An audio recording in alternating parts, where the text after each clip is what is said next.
Sa aming mga ulat ngayong gabi, I want to immediately inform the Filipino people na hindi ko gawa ito. Approve ito ng Chief of Staff. Ang sinasabing tagong yaman ng ilang general ng AFP. Talagang hindi mo alam yung mga ginagawa ni Mrs. Ligot. She is the 7th owner of that house. With your respect, I invoke my right for... Kasi pag hindi ka kasi sumagot sa akin o sa amin, mapipilitan po kung patawag po yung misis ninyo. at ang mga nakababahalang kaso ng stalking. 10 years old pa lang siya. So, pagkakita ko sa kanya, yung parang humanga ako doon sa bata.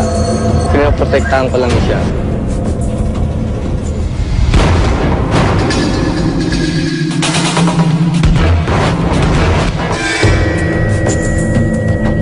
Alas 7:45 ng umaga, isang balitang gumulat sa marami. At 8:32 ng itong umagang ito, he was pronounced dead. Nagpakamatay ang dating Armed Forces of the Philippines Chief of Staff, Angelo Reyes. Please lang, pwede lang ho natin paanuin mo yung pamilya, pahingahin yung pamilya. Gusto lang ho nilang magluksa na silang kasama lang nila at ayaw nila talaga ho na talagang umarap na sa media.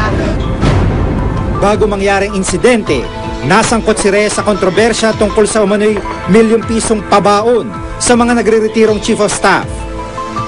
Marin itong itinanggi ni Reyes at ng iba pang dating AFP chiefs. Kasabay ng pagpanaw niya ang mga katanungang tila hindi na mabibigyan ng kasagutan. I want to immediately inform the Filipino people na hindi ko gawa ito. Approve ito ng Chief of Staff.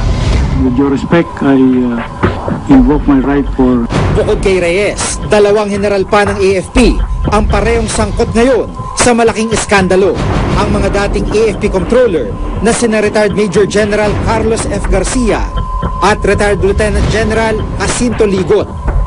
Bilang controller, sina Garcia at Ligot ang tumatayong financial manager ng Armed Forces. Kaya sila rin ang nagre-release ng lahat ng pondo sa mga AFP units. Ang posisyong ito ang tila naglagay din sa kanila sa gitna ng kontrobersya. Nagsimula ang kaso ni Garcia nang mahuli sa San Francisco Airport sa Amerika ang kanyang dalawang anak noong December 2003 dahil sa hindi pagdedeklara ng daladalang $100,000 pambayad umano ng isang condo unit sa New York. Ayon sa sulat na ipinadala ni Garcia sa Fines, Penalties and Forfeiture Office ng US Customs, galing daw ito sa savings, honoraria at dividends niya sa mga nakalipas sa taon. Sa sworn statement naman na isinumite ng asawa ni Garcia na si Clarita noong April 2004, mas kagulat-gulat ang mga idineklara nito. Nakakatanggap daw si Garcia ng travel expenses at shopping money na umabot ng $20,000. Dito na nagsimulang matuklasan ang mga itinatagong yaman ni Garcia at maging ng kanyang pamilya.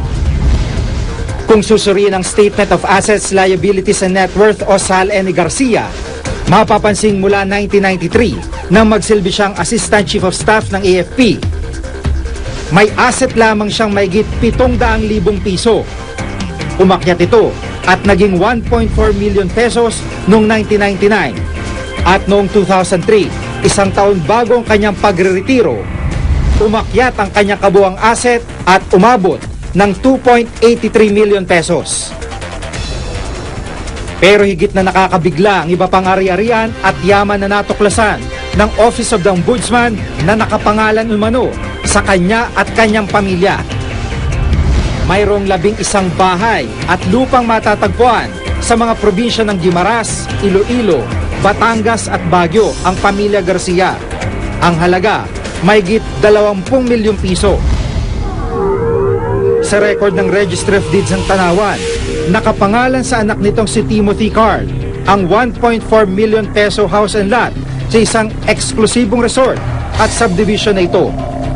Si Juan Paulo may pag-aari rin sa Laurel, Batangas, nagkakahalaga ng 7.4 million pesos na nabili rin noong 2001. Dagdag pa sa report ni dating Ombudsman Simeon Marcelo, nabili din ng pamilya ang isang condo unit sa sikat na Trump Park Avenue Condominium sa New York. Isa sa pinakamahal na tirahan sa Amerika noong 2004. Ang halaga nito, $765,000 o mahigit 43 million pesos. Bukod pa rito ang condo unit sa East 34th Street sa New York na nagkakahalaga ng $750,000 at isa pang bahay sa 625 Vancouver Drive, Westerville, Ohio sa Amerika. Are you familiar with this property in Vancouver Drive, Westerville, Ohio? And then Trump Park Avenue Condominium. I would like to invoke my constitutional right against self-incrimination, Your Honor. Dagdag pa sa report ng Ombudsman, 7 mamahaling sasakyan naman ang pagmamay-ari ng pamilya na aabot naman sa 4.4 million pesos. Ang nakadeklara sa kanyang 2003 salin, halagang 870,000 lamang na motor vehicles. Mula 1999 hanggang 2004, sunod-sunod ang naging paglago ng kanilang cash deposits. Ang peso account na 5 milyong piso lamang noong 1999, umakyat sa 33 million pesos noong 2003 at lumobo pa sa 93 million pesos ng sumunod na taon. Ang dollar account naman niya na nasa $19,500 noong 1999, naging $1.9 million noong 2004. Ayon sa kanyang budget officer noon na si Colonel George Rabusa, na nagsisilbi ngayong state witness laban sa kanya, pinaalalahanan pa raw niya si Garcia na mag-ingat sa kanyang mga transaksyon. Sabi ko sa kanya, sir, delikado yan, ganito, ganyan. So sabi ko, kung halimbawa mag-deposit ka, gumamit ka ng dami. Ang dami niya, mga anak niya. So, hindi siya naniwala sa akin. So, paglabas ng kaso niya, lumabas yung mga accounts ng mga anak niya, ng asawa niya. Matunog ka ako yung sa anak mo. Delikado yan. Pag lumabas yan ka, seryari tayo. Hindi, sabi niya, pare ko tawag sa akin. Pare ko, hindi, okay na. Pag pinagsama-sama ang lahat ng reklamo ng ill-gotten wealth laban kay Garcia, aabot daw sa 303 million pesos ang halagang di may paliwanag na yaman ng pamilya. Tila malayo raw maipundar ng isang general na sumusweldo lamang ng 37,000 pesos kada buwan. Kaya noong 2005, sinampahan ng kasong plunder o pandarambong si Garcia kasama ang kanyang pamilya. Tumangging magbigay ng pahayag ang kampo ni Garcia. Bukod kay Garcia, isa pang AFP controller ang sangkot sa kontrobersya. 2005 nang kasuhan din ng plunder si retired Lieutenant General Jacinto Ligot. Damay pati ang kanyang pamilya dahil umano sa mga hindi rin may paliwanag na yaman habang nagsisilbi sa AFP. Kung susuriin, halos pareho mga kasong kinasasangkutan ng dalawang general ayon na rin sa mga dokumento mula sa Ombudsman. Kung sa Garcia sinasabing nagkamal ng 303 million pesos, si Ligot 207 million pesos naman daw ang pinaniniwalaang kinulimbat sa AFP. May 11 counts din ang kasong perjury na kasampa laban kay Ligot dahil sa mga pag-aari at yamang hindi niya idineklara sa kanyang salin mula 1993 hanggang 2003. Nabulgar din na nakabili ang asawa ni Ligot na si Erlinda ng 2 bahay sa Amerika. Isa sa Buena Park, California na nagkakahalaga ng $183,000 at isa pang bahay sa Anaheim na nagkakahalaga naman ng $504,000. Talagang hindi mo alam yung mga ginagawa ni Mrs. Ligot. She is the 7th owner of that house in the United States. I have documents to prove. Still, you are not aware of the activities that your wife has been doing. With your respect, I invoke my right for... Kasi pag hindi ka kasi sumagot sa akin o sa amin, papipilitan po kung patawag po yung misis ninyo. Kaya ayoko naman gawin yun. Kaya kayo na lang sumagot. Natuklasan din na nakapagbiyahe ang asawa ni Ligot ng 42 beses sa iba't ibang bansa mula 1993 hanggang 2004. Ayon kay Rabusa, karamihan daw dito sagot ng AFP at may pabaon pa.